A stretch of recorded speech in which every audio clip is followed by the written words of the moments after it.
Gimana? Ya ini sebagai peringatan, sebagai contoh, sebagai peringatan bagi yang lain supaya segera pada berhenti. Saya sudah memperingatkan juga, tidaknya ini, tapi akhirnya dikasih feeling saya. Ini kan feeling saya itu transisi aja itu. Jadi karena nanti politik itu kan begitu. Ya ini pokoknya presiden udah jelas signalnya kuat, memberikan peringatan-peringatan yang sangat tegas mengenai ini. Jadi jangan terus-terusan kayak merasa nyaman, jangan spekulasi. Ini intelnya banyak, terus terang aja Pak Presiden itu. Ya.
Nah, kenapa misalnya Prabowo ya kan gitu atau Gibran misalnya sebagai wakil presiden nggak bilang, hey, nggak boleh pakai Prabowo mania Gibranku dan lain sebagainya. Tanyain sama mereka.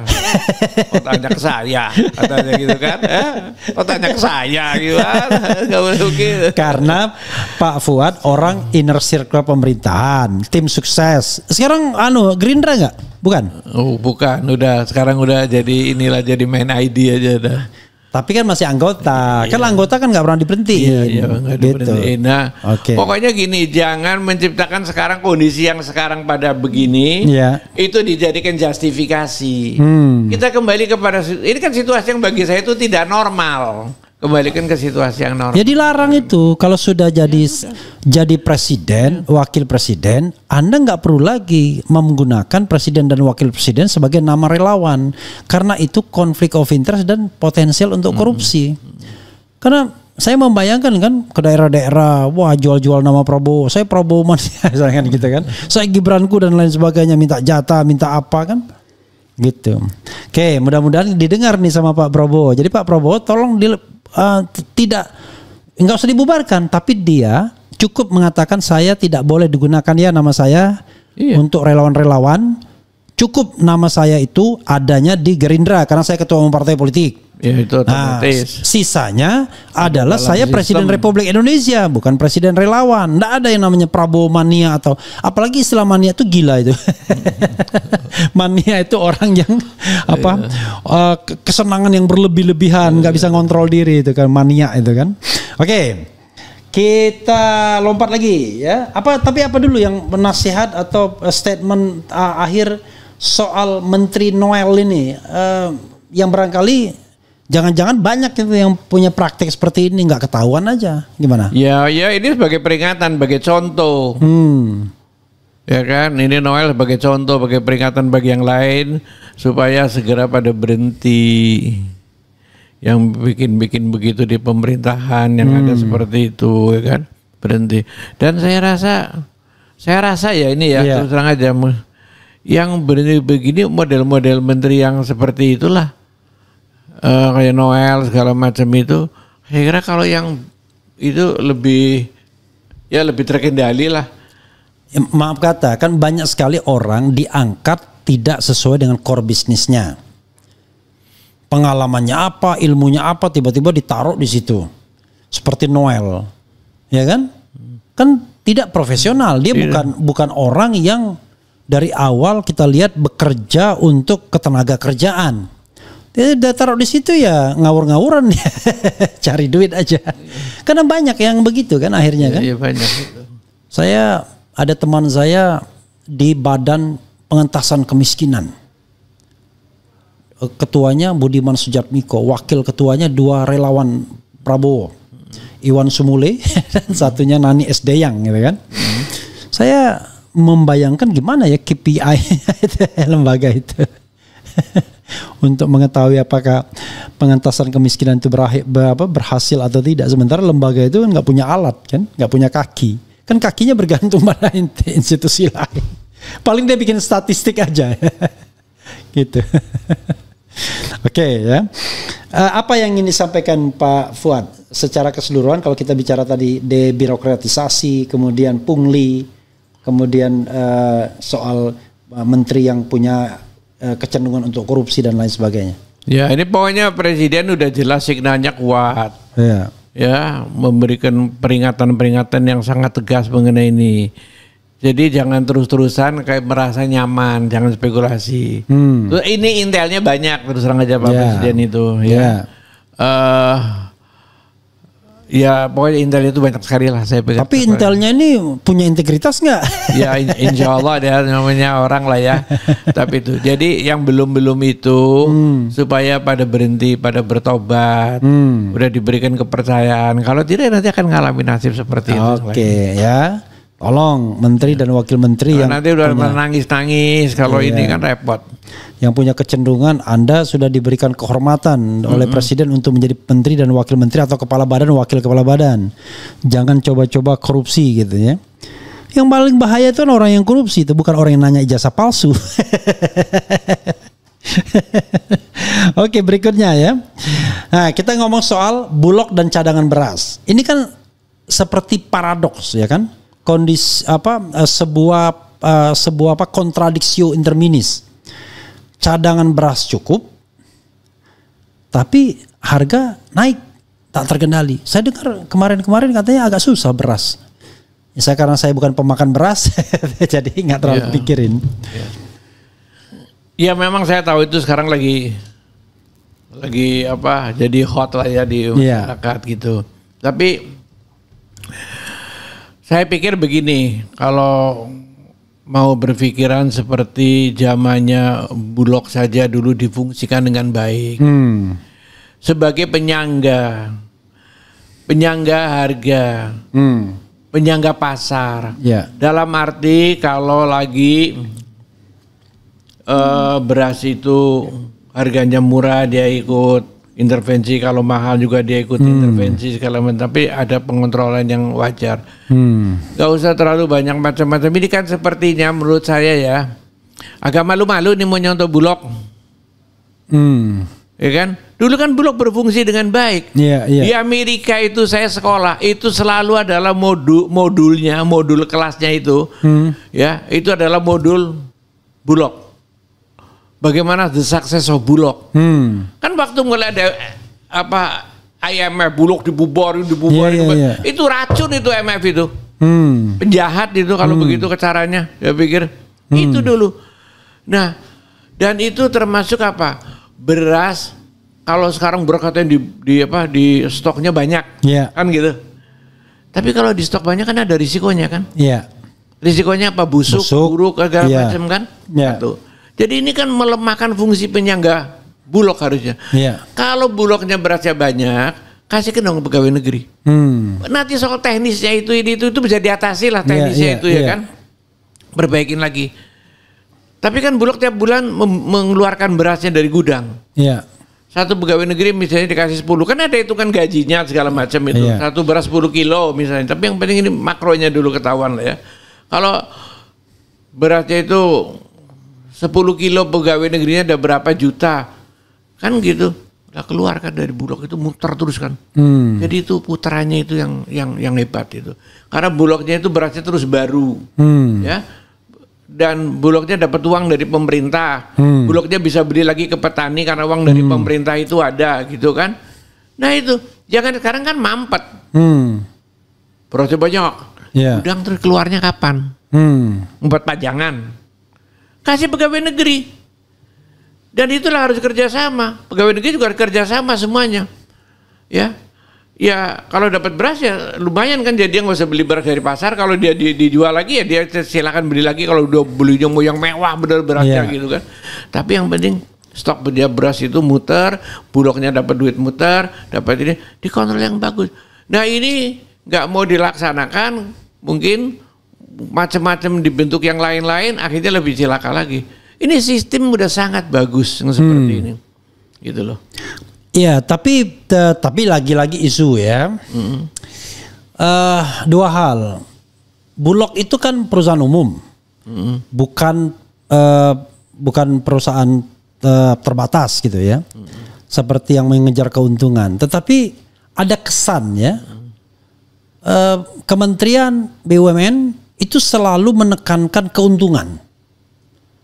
Termasuk terhadap perusahaan yang sebenarnya lebih pada fungsi publiknya. Dan yang kedua, ini nggak tahu juga persisnya ya, rahasia nggak tahu kita.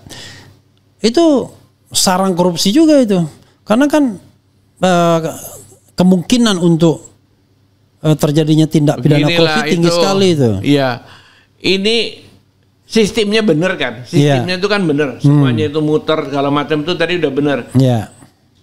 Bahwa cari orang yang benar juga dong.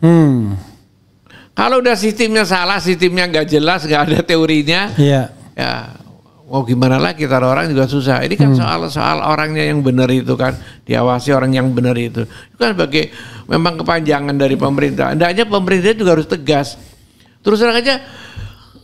Undang-undang BUMN yang dulu sekali itu kan ada jelasnya fungsinya. Satu, namanya PJKA misalnya, perusahaan jabatan.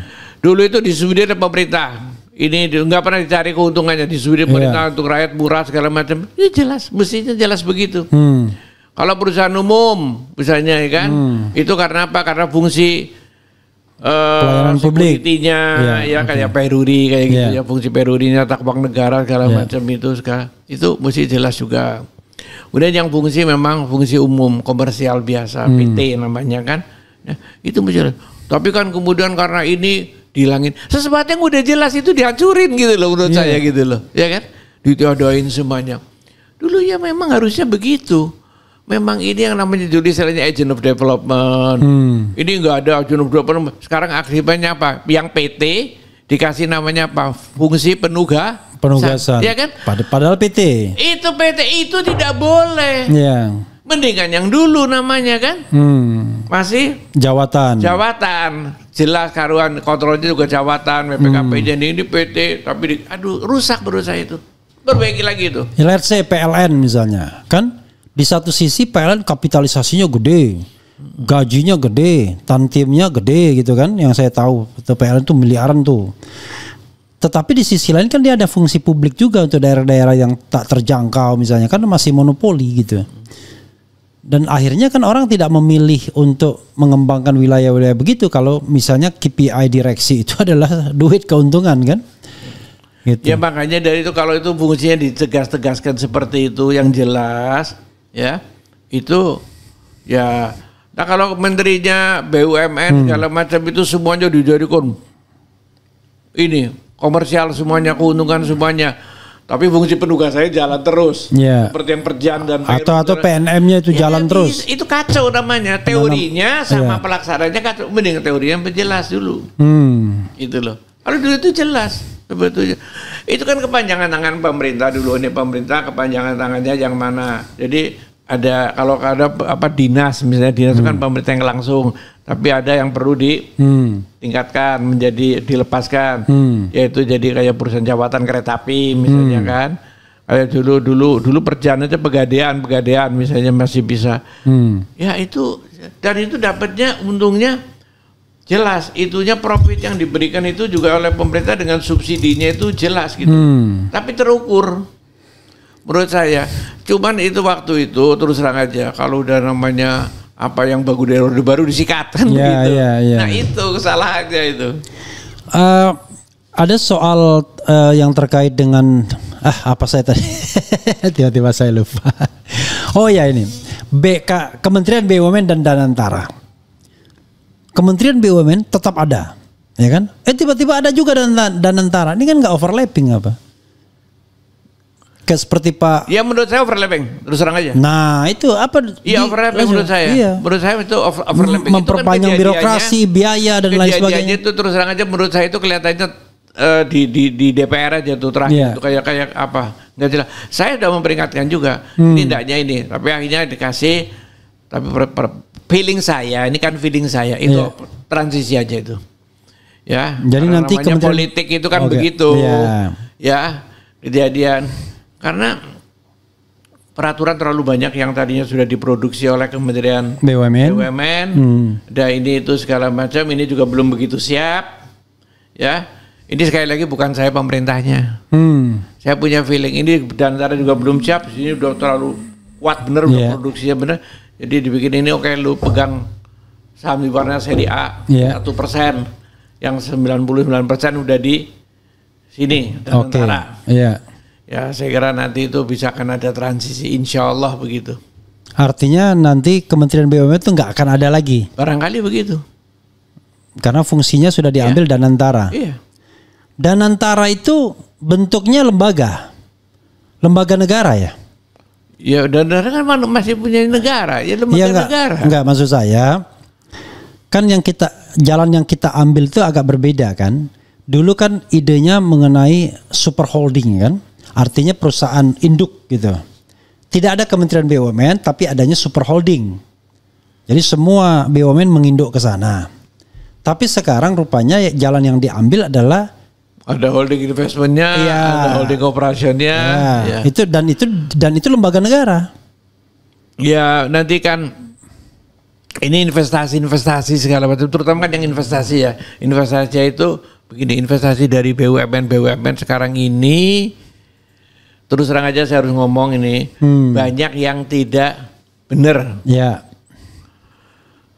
Misalnya udah investasi gede. Udah jadi nih, tapi nggak ada listriknya. Investasi besar, oh ini transportasinya dari sini, bawanya barang kemana, jalannya nggak jadi. BTS nggak ada BTS-nya. Ya, jadi tidak ada koordinasi. Ada ini listriknya belum siap. Jadi koordinasi dengan PLN berarti kan nggak bisa Kalau ini ada jalan, ini udah di hutan misalnya gitu, nggak ada jalannya. Ini koordinasi dengan Menteri PU belum ada kayak gitu kan. Nah itu masalahnya, jadi investasinya seperti, karena kan banyak juga investasi, jujur ngomong aja, yang selama 10 tahun ini yang mangkrak kan banyak juga. Pelabuhan nggak dipakai, ini nggak dipakai ya kan. Banyak. Udahlah pelabuhan, lapangan udara, lapangan pelabuhan macam-macam gitu seperti itu. Koordinasi, studinya itu terlalu gegabah macam-macam. Nah mudah-mudahan itu jangan kejadian lagi, itu ceroboh bener. Nah dalam rangka pembenahan ini kita sudah melakukan ini, anggap aja itu semacam pengalaman tapi yang kurang berhasil. Tapi yang berhasil juga banyak terus saja ya. Ya mudah-mudahan ini nanti bisa diperbaiki lah pelan-pelan. Oke, sebelum saya ngomong tentang pasal 33. Lalu gimana rencana IKN itu? Jadi menurut Pak Fuad ya sebagai seorang ekonom ya, lebih baik pindah atau enggak? Kalau menurut undang-undang sekarang ini kan ada undang-undangnya, kita harus pindah. Undang-undang ngomong undang-undangnya. Undang-undang bisa diganti. Bicara itu. Jadi, tapi menurut saya itu tidak rasional. Untuk pindah? Iya, terus terang aja. Itu gimana mau pindah ke IKN? Studinya jelek, masih begini. Wah, dari kita udah tahu semuanya. Udah banjir segala macam ini itu. Kayak dipaksakan bener ya. Satu. Kedua, prioritasnya itu kan sekarang nggak ada. Orang lagi perlu macam-macam bener. Di sana ada sekarang ditunda juga nggak pengaruh ini. Tapi ini yang ini kan bisa ditunda ini. Yang kebutuhan yang sekarang dikejar oleh Pak Prabowo itu nggak bisa ditunda, nggak bisa dilaksanakan. Sementara itu tunda juga nggak apa-apa gitu loh. Ya kan? Itu artinya apa? Itu menunjukkan itu tidak urgent. Tapi kalau tidak ada lagi suntikan investasi, mangkrak dong di sana berarti. Ya. Apa boleh buat? Boleh buat. Tapi yang namanya cut loss sementara atau cut loss permanen ada lebih bagus daripada seperti ini. Harus objektif lah. Kereta api artinya, juga. Iya, kereta api juga begitu. Jangan sampai kelebihan harus diatasi sekarang karena kayak gini. Ya kan kalau kata kereta api mungkin masih bisa dibantu diatasi kalau ada kereta api yang jangka panjang, yang jalur panjang gitu kan. Mungkin ini bisa lebih menguntungkan. Ini kereta cepat Jakarta Bandung ini. Iya, bisa lebih menguntungkan lagi, mungkin bisa ini. Tapi kalau ini belum kan juga repot juga ini kan. Itu. Nah, ini kan identik juga dengan kayak IKN itu kan. IKN itu ya sudah, sekarang ini nggak dilaksanakannya begitu, dilaksanakan itu ya dipelihara saja. Sekarang dipelihara juga DOP ini juga supaya jangan rusak sama sekali. Tapi ini ada yang urgent sama sekali di sini, yang mati-matian perlu, gitu loh. Itu artinya betul-betul cut loss itu IKN. Nggak ada. Kalau dipelihara ongkos pemeliharaannya juga tinggi. Iya. Orang monorel di depan DPR itu aja nggak bisa dibongkar. Yang di belakang DPR sampai sekarang. Itu nggak dibongkar itu kan karena apalah alasannya itu. Katanya nggak tahu lah yang benar kayak yang mana gitu. Alasannya karena itu belum diaudit sama BPK dan ini ada itu. Artinya kan kalau misalnya itu IKN. Kan soal teknis aja itu. Ya itu teknis yang kecil aja nggak bisa bongkarnya. Apalagi IKN itu. Karena nggak ada yang ngurus. Nah, BPK kan kalau nggak ada yang ngurus ya dia diemin aja loh. Saya nggak salah apa kata BPK. Nggak ada yang ngurus dan nggak ada duitnya mungkin. Saya nggak ngurus kata BPK, saya nggak ngapain. Kenapa jadi saya yang disalahin kata BPK kan? Maksudnya yang punya proyek kadang mau menghapus itu. Wah jadi, ini cuma nongkos saja ini kan. Ngapain iya, cuma kos gitu doang kan. Iya. Ya itu sama dengan IKN itu, kos doang aja akhirnya kan. Iya makanya saya membayangkan swasta yang yang launching apa itu. Tapi banyak yang juga tidak bisa dilaksanakan memang ya. Misalnya ini membangun sekolah gitu ya. Ya kita juga datang itu waktu pelepasan pembangunan sekolah. Tapi kita nggak ada yang bangun itu terang aja sekolah itu. Loh kenapa nggak bangun Pak? Emang udah di ini ya. Kalau bangun yang muridnya siapa ya? Yang mau jadi sekolah siapa? Kan jadi ongkos rugi, nanti jadi tambah kerugian lagi. Ya kita ntar dulu bangunnya. Kita nggak bangun juga gitu. Nah seperti itu kan banyak. Kan orang kan bilang sama soal IKN itu, yang namanya bangun kota itu bukan kayak begitu. Bangun kota itu dibangun secara sosiologis. Iya karena sesuai kebutuhan pokoknya. Sudah berkembang masyarakatnya, ditertibkan terus. Begitu matang kondisinya baru pindah. Iya. Nah ini dari hutan mau mendadak nggak bisa. Yang dari kota saja itu perlu waktu. Untuk ini yang paling dari hutan sama sekali kan. Jadi memang ada soal lahan, ada soal ini, soal itu, segala macam. Aduh banyak benar ini masalah. Terus terang aja ini program yang tidak begitu wise lah. Oke. Terlalu ambisius. Terlalu ambisius. Oke. Bukan saja.